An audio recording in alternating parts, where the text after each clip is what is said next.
Hi there, I'm Thierry Chow, and for those of you who don't know me or haven't seen me around, I'm actually a Feng Shui designer. So you'll recognize me from my hair. If you see me on the street, just come say hi. I won't bite. And so thank you for tuning in to the Tatler live stream. And today I would like to talk about how to balance your work and home energy through very simple tips in the Feng Shui practice. And so let's have fun, and I will just be very casual and just tune in and pay attention. And if you have any questions, we have a question section later as well. So let me jump into all the Feng Shui tips that I had in my little booklet here that I think is one of the most important tips for everyone to use for actually home and both at work.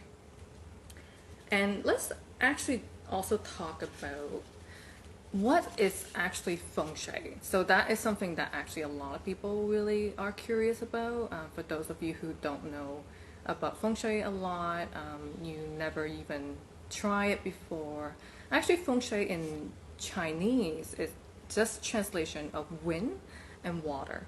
So if you take a look at that two words, it really does represent the things in our environment. So when we look at nature, Feng Shui has a lot to do with using 5 elements, the balance of what we have in our environment. And Feng Shui is all about using all those energy and rearranging those energy in your space to give you the best potential space that can make you the best person. And so now knowing what Feng Shui is, we can jump into the tips. So we have 8 tips today. Number 1 is a style that speaks to you. And to me, this is one of the most important steps to start with, is because number 1, a style can really represent who you are. So let's say if you like a bohemian style, you just want like a minimalistic style at home, that's fine. If it really speaks to who you are, pick that one style and you choose that, and then you can begin to decorate your space and to lay out your space with that intention. And then through the style, you can also go around your space and really set an intention to every room. For example, I want this room to be entertainment. I want the other room to be just for rest, for reading. You really need to set that intention before you jump into rearranging a space. So that's very important. Number 2. Now we're jumping into something more fun. So I love colors. So number 2 is actually trying to use more cheerful, fun colors. And this is very important because as we grow up, we actually do tend to be more afraid of, fearful of using colors, the way we dress, the way we decorate our space. We tend to just start using very neutral colors. So let's have fun with colors. And when we look at colors, we can pay attention to how it actually makes you feel.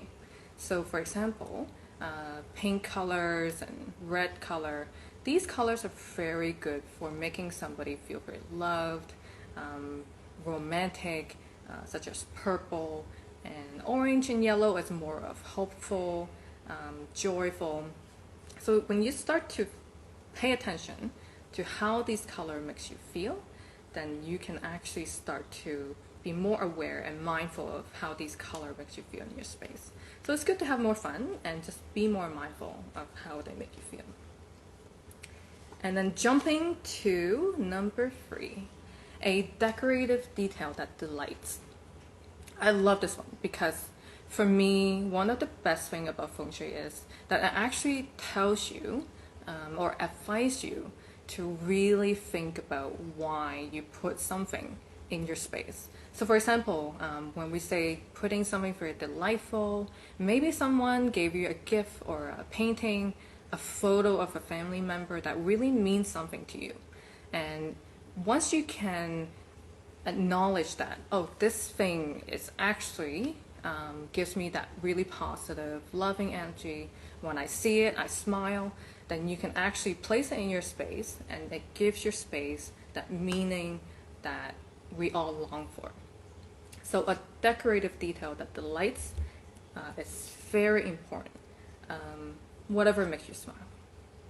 Number 4, 5-element phrases. So for this tip, in Feng Shui practice, the 5 elements is actually one of the most important aspects for having a good energy. So a good thing is to actually have all 5 elements in your space. And what you can do is, I can talk about 5 elements a little bit more. So it's wood, metal, earth, water, and then fire. So I can show you what those things are, and they're actually things that are just all around us. So for example, fire, I have a candle here that represents fire. So anything that generates energy, warmth, the color red, pink, all these things represent fire.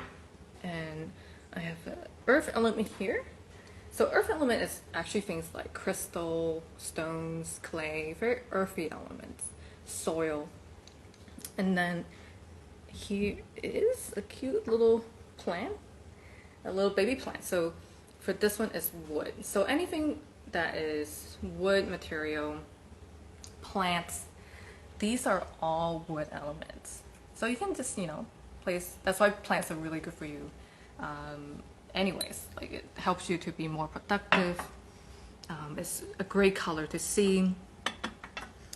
And here is metal. So metal is anything that is silver, gold, bronze, anything metallic is in the metal category. And then last and not least, water. Actually, I forgot about water, but I actually have a glass of water here. So this actually demonstrates what water is. Okay.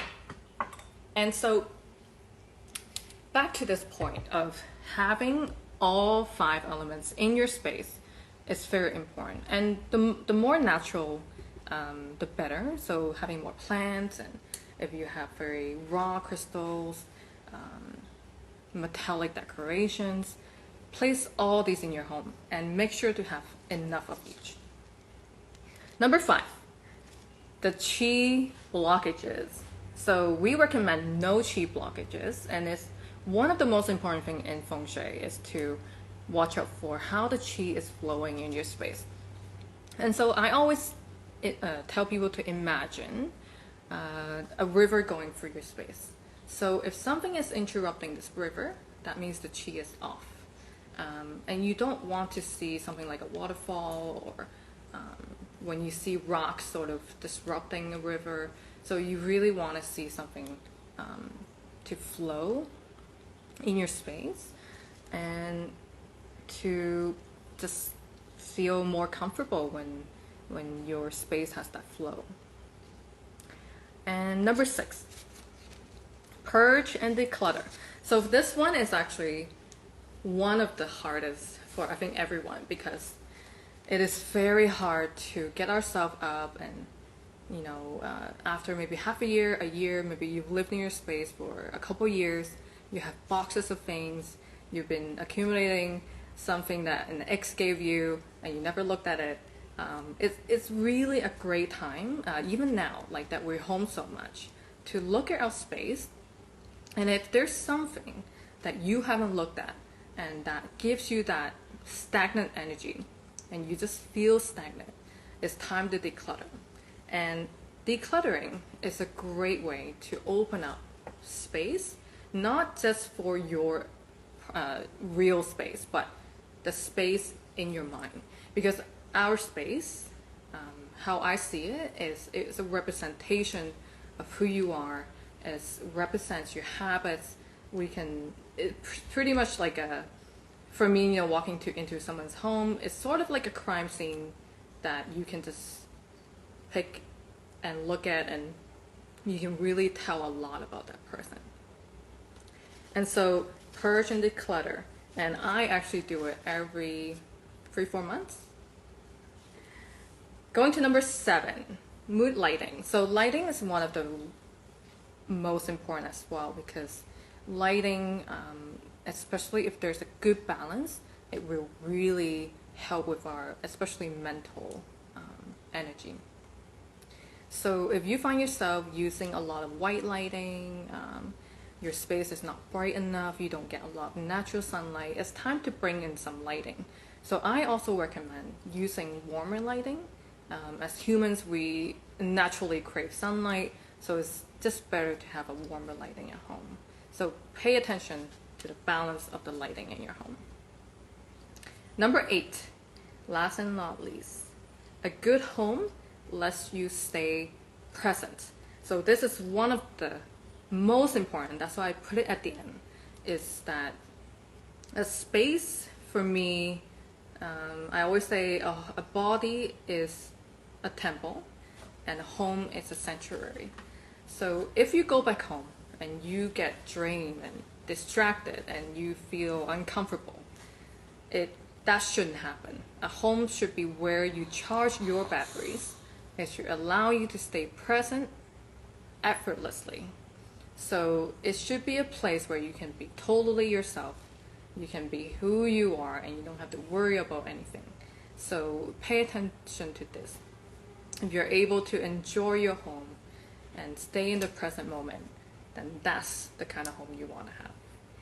And so that's the 8 points that I want to talk about today. And just a little message on the side about Feng Shui. So I personally really love Feng Shui, and it really is something that changed my life.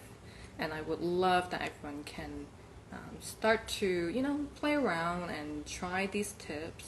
And Feng Shui isn't superstition and it isn't magic. It's a practice. So it's something that you can do every day. It shouldn't be something that is a shortcut to anything that you want in life.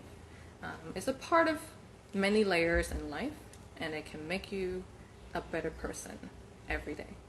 So thank you for tuning in. Anyone that has any questions can ask right now. Yeah. And we have a question here from Sarah. She said, is it good Feng Shui to have a mirror in the bedroom? Very good question. Mirror is one of the most asked question, because typically, people will read up on Feng Shui and there's always that mirror question. Mirror is something that reflects everything around us. So it basically multiplies all the images from interior and even exterior, depending where you place it. So it's really good to pay attention. If you're putting in your bedroom, is it reflecting yourself? For example, some people would put it against a closet, and every time they wake up, they would just see themselves getting up. So pay attention to that. It shouldn't reflect you all the time. And it shouldn't reflect something that is very uncomfortable, something that feels threatening. I've had people who put a mirror sort of reflecting the kitchen, and it reflects the knives back into the living room. So that's something that you don't want. Another example is reflecting something outside the window. And a lot of times when we do that, then you bring that image into the interior of your space. So if you're bringing in something like a cemetery, a hospital, which happens actually quite more often than we think, then it's time to remove this mirror. And we have one more question from Ben. Yes. He says, in what direction should my bed be facing? So there's different ways to look at this. In the Feng Shui practice, there's different layers of how we can look at it, but the most important is the direction.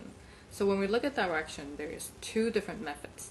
One is we look at the yearly star that arrives in every corner of our space. So for 2020, the best area to face is actually the west and the northwest corner. So for Ben, you can actually place your bed towards this corner. And second is also looking at if there's something in the room. Let's say if you've chosen a corner already, but there's a beam right above the pillow. So that's something that you want to watch out for. If let's say the beam is right above where you're sleeping, you want to move away from it so that it doesn't cause any after a while, maybe if you sleep there a week, you won't notice. But after a while, you will start feeling this beam just right on top of you, and the stress is actually going to be quite overwhelming. So that's a good question. And finally from Louis, Yeah. he says, I'm new to Feng Shui. Where do I start? Well, Louis, I think the best thing is to understand the history of Feng Shui and where it comes from. So once you can basically read on the history of Feng Shui, then you can get the root of where it comes from. And then I recommend the book of I Ching. So book of I Ching is one of the top 6 books in China. That is where all the symbols of yin yang, 5 elements, bagua, and that's where all those symbols come from. And reading that book and understanding it can really get you to start understanding the Chinese culture, Chinese medicine, martial arts, and same thing with Feng Shui. So those are the 2 really good places to start, and then you can jump into taking a course on Feng Shui. Well, thank you for tuning in, and I'm gonna go back to work. And you can follow me to my work area, and I'll show you my work desk.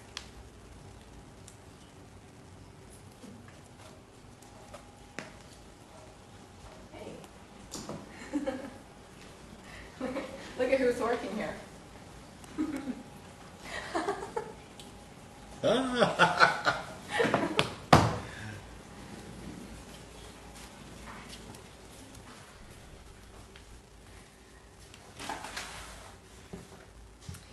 And have a good day, everyone, and goodbye.